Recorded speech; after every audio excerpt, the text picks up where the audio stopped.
Don't forget to subscribe and leave a comment on this video saying I subscribed. Let's get into it.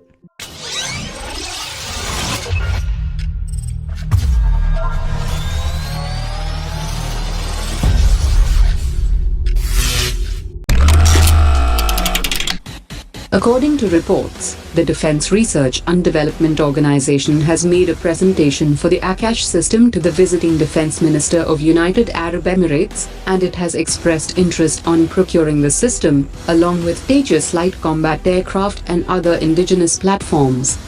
A high-level defense delegation had visited New Delhi to know about the details of Akash system. According to latest reports, the Navy chiefs and representatives of 32-member and observer nations will meet in November to discuss enhancing of maritime security and formulate strategies and cooperative mechanisms to enhance regional maritime security in the Indian Ocean region.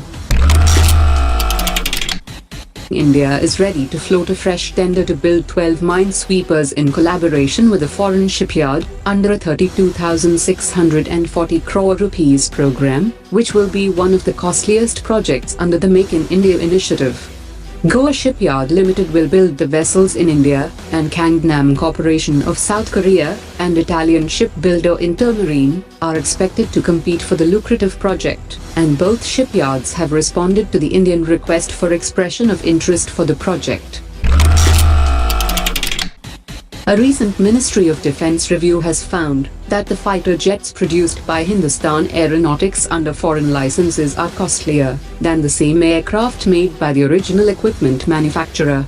The Department of Defense Production is studying the document, but the review document has found that the Russian version cost 269.77 crore rupees, whereas the same aircraft produced by Hindustan Aeronautics come at a price range of 417.69 crore rupees.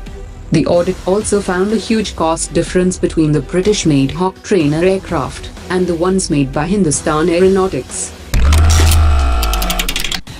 India will conduct 3 major military exercises next month with the United States, Russia and Japan, keeping with its balanced and inclusive strategic interest. India and Japan will hold their first joint army exercise from 1st November, and the Indian contingent will consist of troops from the Gorkha Rifles, while the Japanese contingent will be represented by the 32 Infantry Regiment. The Indian Army will also hold the Indra 2018 exercise with their Russian counterpart from 16 November. Coinciding with Indra exercise, India and the US will jointly conduct a joint military exercise from 19 November, which will involve the special forces from both the countries. Indian Space Research Organisation had set an ambitious target of launching 2 satellites every month from October 2018, but it appears to have hit a bottleneck in the very first month of the plan. 2 satellites were scheduled for launch during the month of October, and according to sources, the launches were highly unlikely due to the delays in integration. In a bid to boost ties in a range of areas including trade and investment and maritime security, the Sri Lankan Prime Minister has arrived on a 3-day visit in New Delhi. Both sides are expected to discuss modalities of India taking charge of operating the Matala International Airport in Hambantota. Sri Lanka has also reversed a decision to award a $300 million housing deal to China in favor of a joint venture with an Indian company. On the sidelines of the Association of Southeast Asian Nations Defense Ministers meeting plus in Singapore, the Indian Defense Minister has met her US counterpart James Mattis and discussed the impact of sanctions on India's decision to acquire the S-400 system and the fallout on India on the US sanctions on Iran that starts on the 4th of November. The Ministry of External Affairs has said that India is continuing to engage with the US and all other stakeholders regarding the S-400 deal with Russia and the import of crude oil from Iran, following the US sanctions on Russia and Iran. On S-400, I can tell you that this is dictated by our national interest. You are aware that we are engaged with the US on this matter, and we have shared our position with the US side at different levels.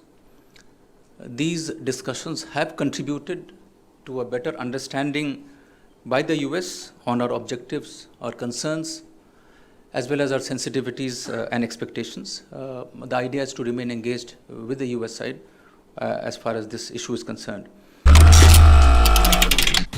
According to media reports, Maldives' new president is now exploring options of putting on hold the Chinese-funded Belt and Road Initiative projects that have caused India major concerns about China's increasing influence in the Indian Ocean neighborhood.